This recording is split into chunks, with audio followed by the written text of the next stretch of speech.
and welcome to another episode of the Women Can Do Show. I am your host, Rochelle Sawyer Cobb. I am the CEO and founder of I Can Do Women Empowerment Organization and brand.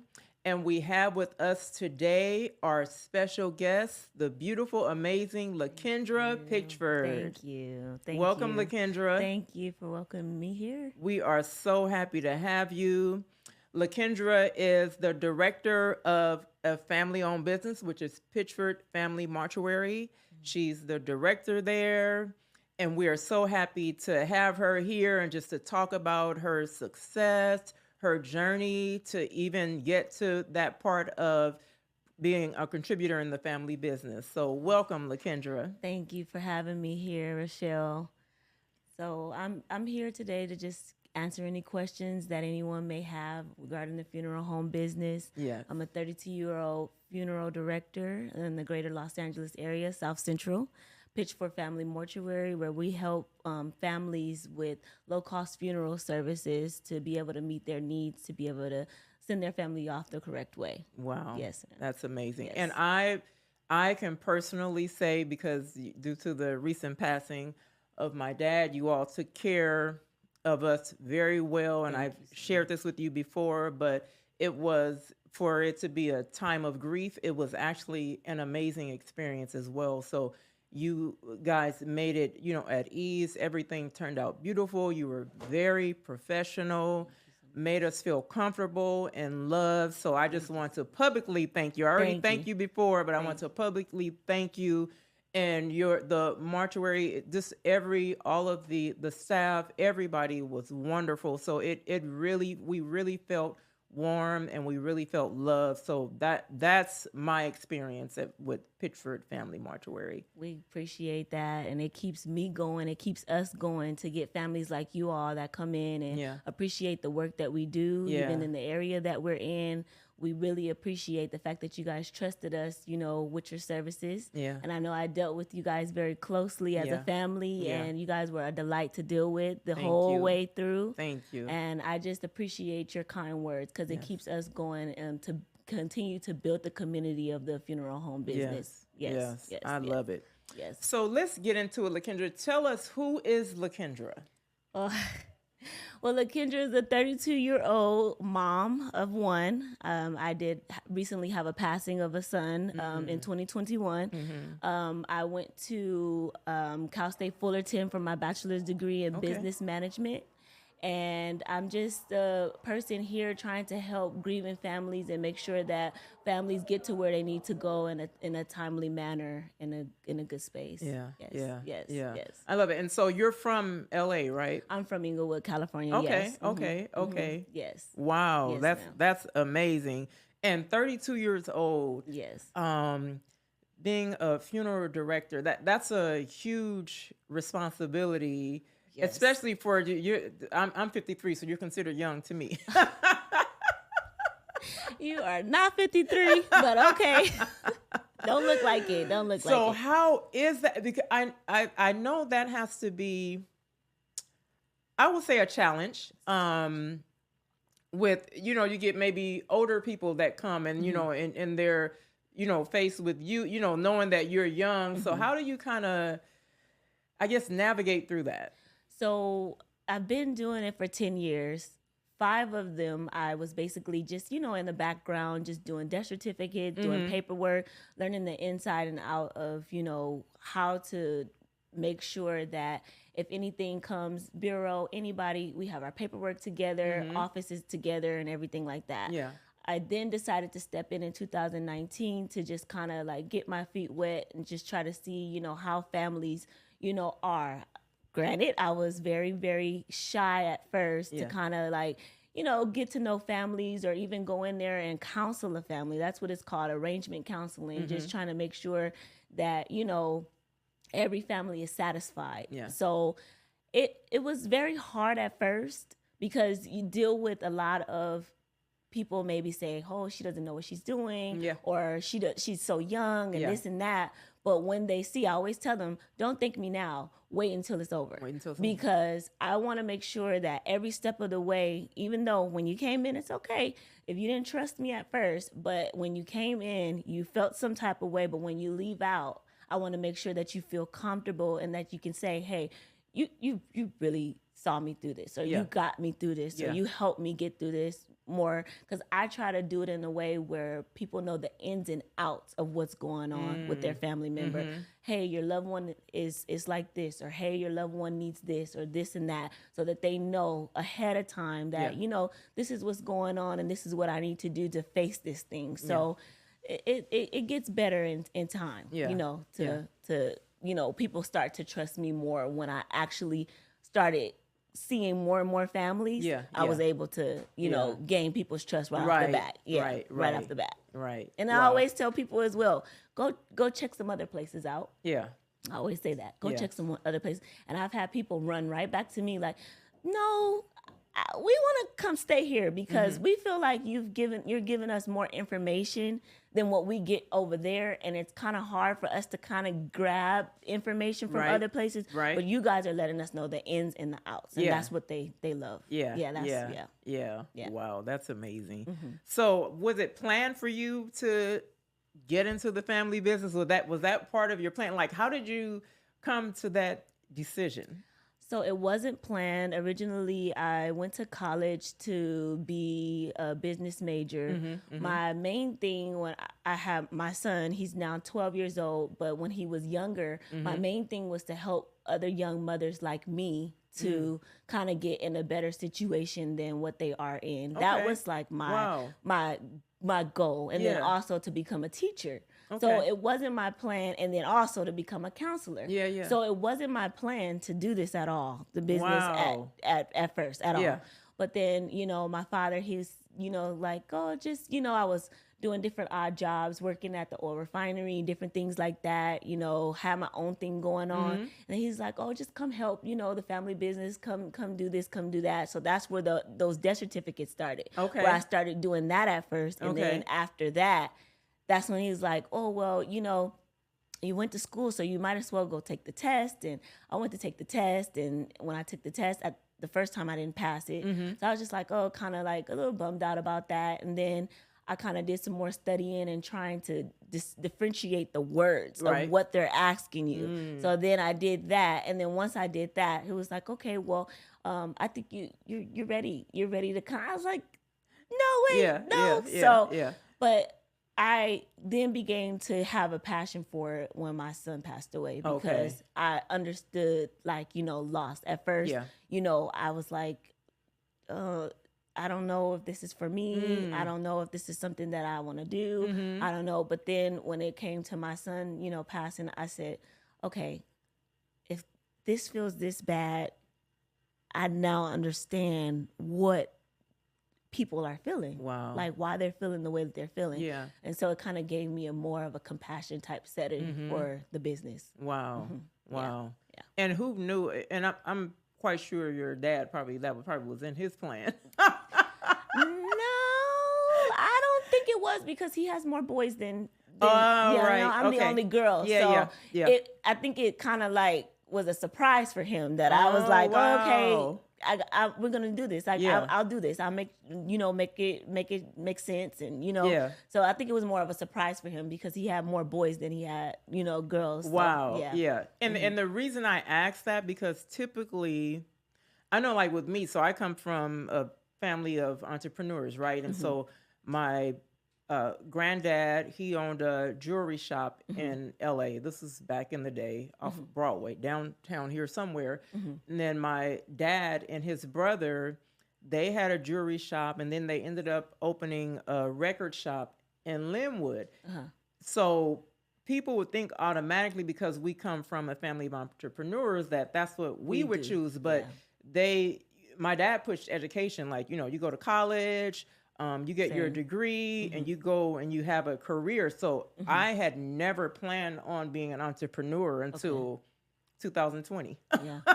Yes. That was never, and so that's why I asked, was that your plan to go into, you know, the family business, or Because I know for me, it did not cross my, like, I never even thought Yeah. about like doing that. No, it didn't cross my mind at all. I never thought about being an entrepreneur. Yeah. You know, they say you want to make God laugh, tell him your plans. Tell him your because plans.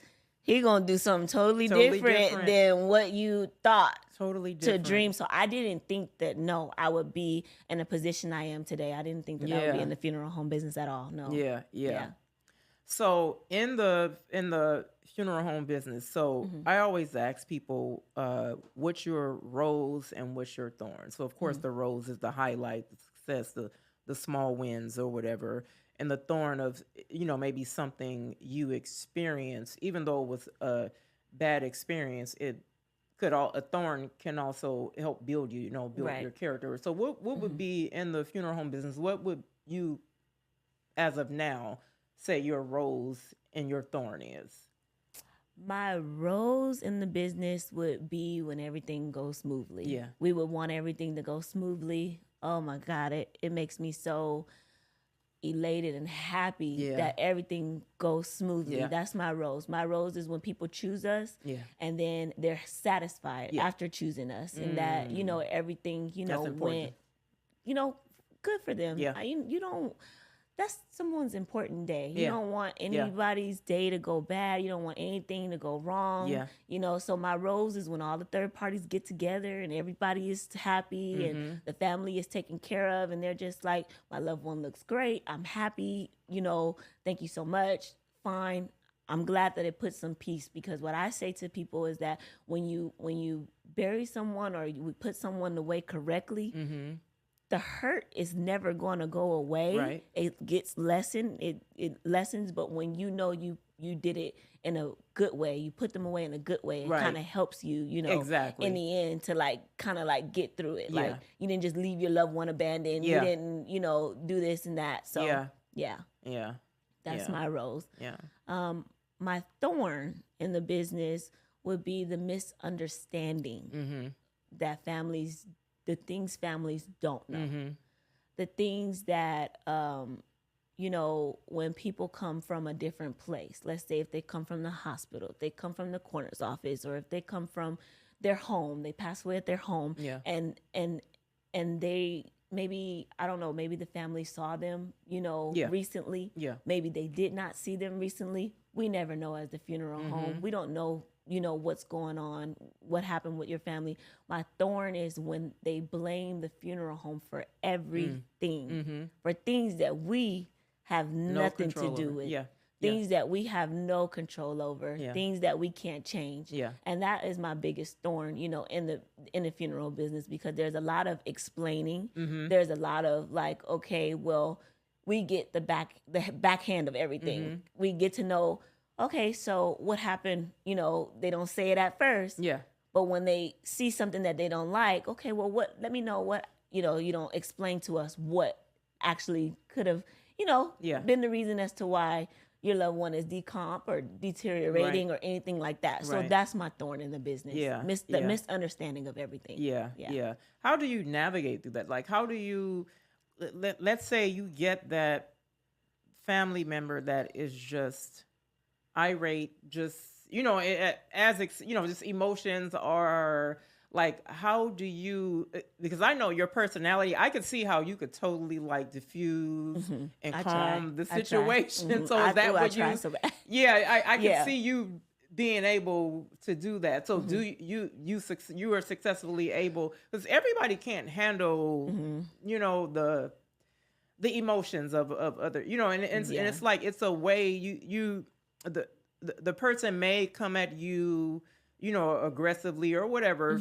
may say the wrong thing, but I know on your end, it's like you still have to maintain some professionalism. Yes, You know all what I the mean? So time. how do you All the manage time. that? Yeah. I wouldn't say that it's hard for me to manage it. Yeah. What I would say is it's more of a documentation type thing. Okay. So more so now, we get authorizations for pictures to be taken when the loved one comes in our care, when the loved one leaves our care, so that if you have any questions or any concerns or anything that you feel that is not right, we can show you how your loved one came into our care. Okay. This is something that just started. I really encourage all funeral homes to do that, because it's something that I just, implemented, I want to say within 2020, 2021, to make sure that people are able to know how your loved one came into our care, so that you can see the care from the time they came in and the time that they left out. Yeah. So that's kind of how I navigate through it. And I kind of just, assess myself, make sure like, hey, am I giving attitude? Yeah. Check it, calm it down. Don't do that. Make sure that everyone is okay and they're understanding, what's going on. The passing of your loved one is already a grief. Right. So I always tell our employees, I tell myself, we are not the cause of the death. Right. We didn't cause the death. Yeah. And we want to make sure that this family member is comfortable and that they're okay, and get to the root of the problem. Yeah. What's wrong? You know, so that's how I take it. Yeah. And that's I always wondered about, like I said, with you, I could totally see how your personality, how you could easily, I mean, just the way you talk to the people, so I could see how with you that it would be easy to kind of manage a situation like that. And again, like you said, that's important because you're dealing with a grieving family. So it's like sometimes you got to like, okay, I'm gonna have to suck this up. Yes, you do. You have to take a lot of, I don't call it like beatings or anything like that. You just have to take a lot of like, just a lot. And I've had people come in and they say, they tell me about myself. They'll tell me something where I had one gentleman come in and he was like, there's still more to learn. And I said, I agree with you. Yeah. I agree with you, because there was a discrepancy or something that he wanted me to fix. And I said, okay, we'll fix it. No worries. Not a problem. And then when he left out, he was like, I want to give you a hug. And I said, I'm going to give you a hug too. I did tell him, I said, you want to hug me after you just went? Right. But he's like, yes. He said, but never take away the ability to want to learn more. Wow. Because I don't have it all figured out in this business. Exactly. This business comes with a lot. It comes with a lot. It comes with a lot of different surprises, different things, and different, causes. People pass away for different things. Right. And sometimes they go to places and they're passed away, and they're passed away for longer than they're supposed to. So it's just kind of hard just navigating, telling families like, hey, we can't have the service for you because this person's not viewable or this and that. Yeah. Just all about honesty and communication. Yeah. Up front. Yeah. And then that's the transparency. That's what's, important. Yes. So you shared with me in a conversation before how your mission and your purpose is to help grieving families because you've been there, you've experienced the grief with your son passing. And so just share with us how that empowered you to even like make that like a main concern, because I think was that one of the reasons why you stated that was one of the reasons why you even agreed to like, okay, I am going to go into this. Yeah. And for this reason. So was that the reason, like the deciding factor kind of? It really was, because when you look at it and you think about like having a life, like we were so excited. We were so happy. We were like, oh my God, he's coming, this and that, whatever. Yeah. And then from it to just kind of like be snatched away, it was just kind of like, oh God, like what am I going to do now kind of thing. And so when I see people come in and they're so broken and they're so hurt and this and that, sometimes I don't even know how I get up every day or how I, continue to move after that. But when I see people so broken and this and that, and then to see at the end a smile on their face and then like, oh, okay, I helped, I kind of helped that to, go through. It kind of gives me a little bit more encouragement every day to keep on at this. Not saying that every family is perfect or every family goes smoothly, but those ones that I do get that is appreciative, that is happy with us going, because it's a long process. It's a process to go through, just from the planning start of it to the end. It's a long process. So for me, that is what makes me want to keep helping, want to keep on, giving out the gems and different things, even if you do decide to go somewhere else. I want to be able to make sure that don't go to this place and let them talk you into all of this, for nothing. Be smart about your decision and what you're gonna do, and make sure that the care of your loved one is in good hands. Yeah. You know, so Yeah. that's what makes me want to, you know, help. Yeah. Yeah. And I think that because you went through it, it gave you compassion, Yes, right? it did. For others. And you know how they say there's a purpose to your pain. Yes. To, like you went through that pain, right? But there was a purpose to it for you to be able to, you know, experience that. And then now, based on your experience, help someone else who's experiencing that same pain to get through that process. Yes, very unexpected. Yeah.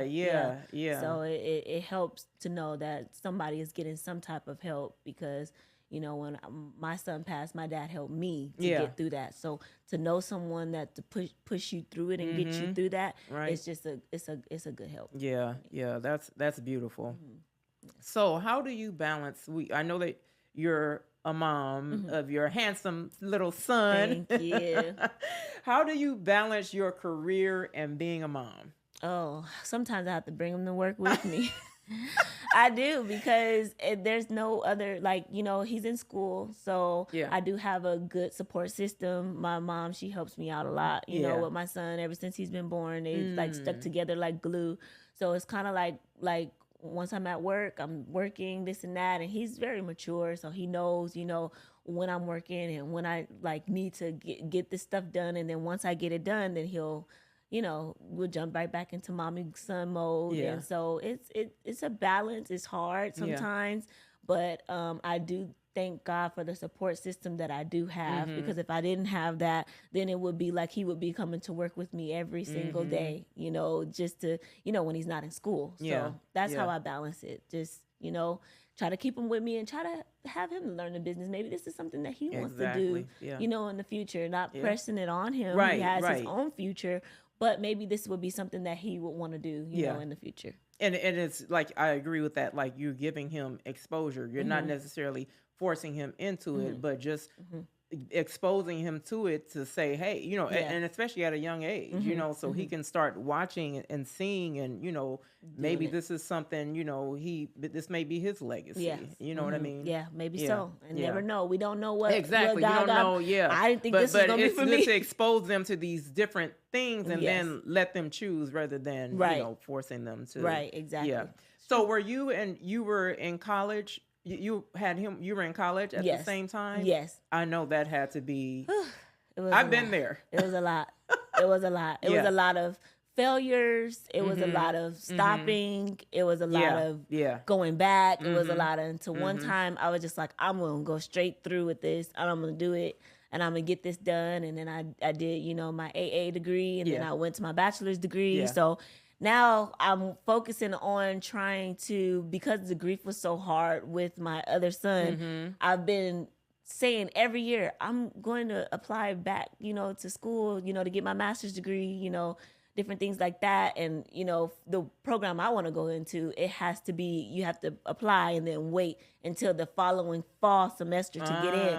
So just kind of like motivating myself to get back in there, to go all the way, go all the way. So. That's it was. I know with me, I was, first of all, I was married, working full time, and raising my son. Wow, yeah. And so school was at night, right? So I'm like, and going to the gym. I would get up early, go to the gym, boom, go take him to school, go to work, do my homework on lunch. Then between school and work, when I get off work, go by, you know, my parents, they were a big support, because my husband worked at night. So they were a big support as well. But I would still go in, check in on him. He played sports, so I would, like, between classes, leave and go to his game, come back for the next class. Like, it was juggling. That's why I asked that, because I know with you, for me, I was working for somebody else, but you're running a whole family business and trying to navigate and working for the school. I was working for I was working for the Cal State Fullerton. At the time, I was mommy, and I was doing a bunch of stuff at one time. I just said, let me dedicate myself 1 year to this mortuary, and just let's see how it goes. It was the roughest year of my life, but I'm still here, 2024. So it's manageable. You just gotta have a good support system. Yeah, that's and then that's why I brought that up, because that's key to have that. You know, that's a blessing. Everybody, we've had it, but everybody doesn't have that. So Right. it is I'm thanking God for that's my a parents. blessing to have that. Yeah. Yes. Mm-hmm. So what is this is something I ask people as well. Like, success looks different for everyone. Like, some people, view success as I'm rich, like financial wealth.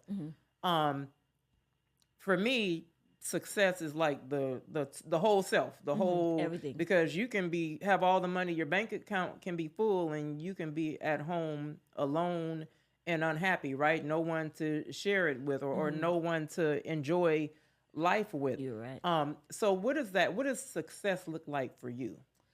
Oh, for me, success, like you said, money is the least bit. It helps, but at the same time, that's not the goal. The success for me is to make sure that I'm leaving some type of happy mark on someone. Happy something. Like, I've able to help someone's able to pay it forward, help me, I help them, and it just keeps on rolling. Expansion is another thing for success for me. Not just being in one space, but also just having multiple streams of different things going on to help other people to be able to give back and do what needs to be done. So that's what success looks like for me. It's not all about money, because like you said, you could be at home lonely as ever and not have bunch of money in your bank account, right. But it doesn't make you unless you are putting some type of goodness out in the world. Right. Yeah. And the thing is, like, it's not for us to keep to ourselves. It's all about anything you do. And I always say this: anything you do, it should include serving others. Right. So, like you said, the success is for me. It's if I'm pouring into this young girl and I'm mentoring her and walking her through. Let's say she's in college and I'm guiding her through this. She's reaching out. I'm helping her, trying to facilitate. So my success to me would be watching her actually complete it. Like after all of the struggles she went through, right? Because we have our scholarship program, and I give out scholarships every year at our annual conference. And so I do keep up with the girls that are in college. The first graduate, I think, will be in 2025. But anyway, so I'll reach out to them every semester just to check in, like, hey, how's it going? If you need anything, let me know. If you're in that burnout space, let me know. I've been there. I've been to college, whatever. And so there's a couple of girls that have, reached back out and like, it's really a struggle. I feel like quitting. Yeah. And I'm like, hey, give me a call. Like, let's walk through this. Let's talk through this. It's just how it goes in the beginning. I share with them my experience of dropping out and going back, Yes. But, and so just so for me to see them finish, that would be success, and that's what makes you successknow, because you care about other people's success. Yeah. And so that is most important. Yeah. That's very most important. So we know you're a marcher. You guys serve the community of Los Angeles. What impact would you like to leave in the community? Like even bigger than just, the mortuary. Like, what impact would Lakendra like to leave in Los Angeles? What impact would you like to make? I feel like a lot of people don't know about the mortuary business enough. So the impact I would want to leave is to teach them about the ins and outs about the mortuary. Yeah. So that's what I would want to do, as far as like leaving that impact, letting like having classes, doing different things like that to let you know like what you need to do, how to prepare. Yeah. It's not always about going and get a life insurance policy and, putting it away, but actually talking to funeral homes to see what is needed, how much does this cost, this and that, trying to get a price range on what it is that needs to be done, so that when it does happen, because we all have to go sometime, but when it does happen, you're more prepared and you don't leave your loved one into the hands of someone that knows you don't know what's going on. You get what I'm saying? So that's what I want to do. I want to be able to help them to understand what's going on in the funeral home business. Because a lot of people come to me, they say, I've never done this before. I have never went through this before. Yeah. Can you help me with this and that? So it's more so just like walking them through it. So just kind of doing that. That's what that's what I want to do. Educate people about the funeral. Yeah. And I'm going to be honest with you. with us, that was, so my mom and dad usually handle everything if somebody dies, right? Right. So this with my dad, that was me and my siblings, our first experience. Oh, really? Handling, and we're like, what? Oh my gosh, like you have to do this. And so now we tell people like, oh, you need to be prepared. Yes. You need to do this. Yes. You need to have this. Yes. You need to have this. So so I get it. Like people come in and they really like, we really didn't know. We never had to, do that, but we kind of stepped in, to kind of relieve my mom of some of the duties. It was the stress. And so of the stress, right? So it was good that we did, because we weren't even thinking about it. Yes. And you'd be surprised at who does not know or doesn't even, some people are scared to plan for, just the fear, most people have fear of death, right? Yes. So they don't want to think about that planning. It's eerie, to think about the planning for that. But I think it is important though to, like you said, start having those classes to kind of educate people. Like that's because I haven't seen that before, but that's a good idea. And I think that it's very important. There are a lot of people that really just don't know. They don't know. They don't know. And I've buried one of my, she's my friend now, but before we didn't even know each other. She's a young girl just like me. And she came in with her uncle, and they came in and they were kind of just, skeptical because of my age and different things like that. I can expect people to be skeptical. But when she was honest with me. She's like, we're still shopping, this and that. And I told her, I said, look at the heart of the people. When you go over there to whoever you go to, look at the heart of the people. And I said, do not tell them what I charged you. Because what we try to do is make sure that we can help people, not just with the grieving process, but with the pricing and everything. Like we try to help across the board. So don't tell them. And when I tell you, it wasn't even an hour later, she called me like, I'm going with you because I can't even do this. Like it's just too much. So I have one thing, if you will. And I said, what is that? I want to be able to see my dad whenever I want to see him. And I said, no problem. Because I know that it's hard. And she came about 4 or 5 times. And each time I made sure that her wishes were granted. So at the end of the day, people don't know what they're getting themselves into. But when you plan for it, or when you try to plan for it, or you have at least a little bit of knowledge, wherever you go, you don't have to come to me. You don't have to come to anywhere.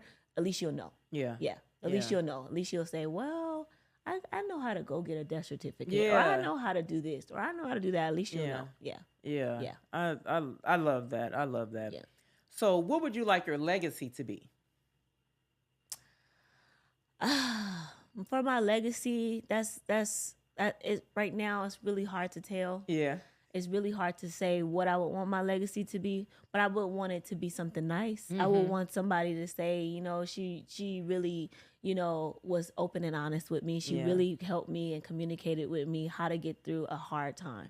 That's my thing. If I can help anybody in the world to just try to doesn't even have to deal with grief or anything, give them good words of encouragement. There's a lot of people going, suicidal these days. I don't know what the world is coming to these days, but there's a lot of people that's not, themselves. So if I could help and someone can say, oh, she helped, I'm good with that legacy. If my son can see me as a good person, I'm good with that legacy. If my family is still, happy, I'm good with that legacy. I just want people to be okay when it comes down to dealing with different things like this in life. Wow. Yes. Yeah. And I love, and again, like ultimately it would be impact, your legacy, knowing that you impacted the saying, if I can help somebody, one person, if you can help one person, because what'll happen is people think about numbers, large numbers. What happens is if you help that one person is going to take what you gave them and go sow it into somebody else. That person is going to take what they gave them and sow. But the seed, you planted the seed, right? So it is you still helping that one person, but eventually helping a multitude of people. More people. Yes, that's what I would like. More people. Yeah. More people. Yeah. So when you think about empowered women, who are the women in your life who empowered you to be the woman that you are today? My mom. She has definitely been a light to me. She's helped me get through a lot of things. If I could drag her everywhere with me, I would drag her. If I could have dragged her here today, I would have dragged her here today. My mom has really literally just been the person that tell me, like, you know, you could do anything you put your mind to, you know. When I was younger, I had a lot of different things that I wanted to do differently than what she wanted me to do. But she always told me, go to school. You got to go to school. You got to get something under your belt. You got to make sure you got something under your belt. And I'm really glad that I did go to school because it does help me with my future endeavors. So my mom is the person that, you know, has helped me. And also my grandmother. My grandmother was very artistry. She loved to do like different things. She put us to the sewing machine and put us to doing beading and different things like that when we were kids. So to have her pass away was a lot for me because I was just like, you know, that we went to grandma's house all the time, right. You know, to not have grandma anymore, you know, it was just hard. So I can say that those two women has really, you know, empowered me as a woman to continue to keep going, you know, to keep on going. And I know that my father is not a woman, but he has definitely been a light in my storms in my life to keep going. Don't, you know, he wakes up every day with a grateful heart. He gets up, and I was like, how do you get up at 4 o'clock in the morning and don't go back to sleep until 1 o'clock in the morning? It's just different things that I grew up with, you know, in a household. So it's a lot of people that empower me to be better, you know. Yeah. And it was, again, like you said, you couldn't mention your mom and your grandma without mentioning your dad. Yeah. Like, I get it. Yeah, like I you have can't, to. for me, it's because I had both my parents in the home, you know, so for me, my mom and my dad empowered me. It was that unit, right? Yes. Yeah. And I would say that, you know, I know you said in my past, but I would say you have empowered me to come here today because I am telling you this is not what I do, but you've given me a voice to speak, and I appreciate that because not a lot of people, you know, come in. Even when you came in my office that day, and you're like, I just want to let you know this and that, you know, because it does get hard. But to have people to look into you to say, oh, okay, this person, she's doing something great. It means a lot to me, you know, as a person, you know, as a young adult, you know, knowing that, you know, other women are looking and they're seeing me as a person. Yeah. So and I appreciate that. I see you. I saw I appreciate you. that. And that's me. Like, if I see that, like, I'm gonna go to you immediately. It was just something about you that I'm sitting watching you. The first day we came, because I think we came a few times during the planning part. But I'm sitting watching you like, oh my gosh, like she and me and my sisters, when we got home, we like, because I remember when you were a little girl, right? And so I'm like, oh my God, like she's like running. I'm like watching you in awe, like, oh my gosh, because I knew you were, you know, how you were young. Yeah. And I'm like, she is like running this, like she is like the CEO. She's been the CEO for years. She's running it like she's been here 30 years, you know, and she's barely 32. Yeah, trying to get But there. I mean, I was so impressed, and it was just something that I saw in you, and I'm like, the world needs to know her. Yes. Like, she needs to Thank share you. her story. Like, Thank you. people need to see. So I see you. Like I said, I saw you that day, Thank you. and I was just in awe. I was inspired, you know, by you, just sitting watching you work. You know. Thank you. Yeah. I do what I can for my families. I do what I can. Yeah. I do. Yeah. Yes. Well, you do an amazing Thank you so much. job. So is there anything new you have coming up that you would like to share? I know you mentioned a little bit about maybe wanting to have classes. Is that something that you're actually going to implement? I want to. I definitely want to, and I do want to do my first class in 2025. Okay. Looking for a good space that I want to do it in and try to see what is so many different parts of the funeral home business that people just don't know. So just kind of taking it in increments, like kind of just one class here, because you don't want to load up a lot of things on people, but just kind of doing it in increments. This class is for this. Maybe this class is the informational session. This is the class for you to be able to come in and see what you'll need the first day going into a funeral home. No matter which funeral home you go into, this is what you'll need to have to go in. Because a lot of people, oh, I forgot this. Oh, I forgot that. You know,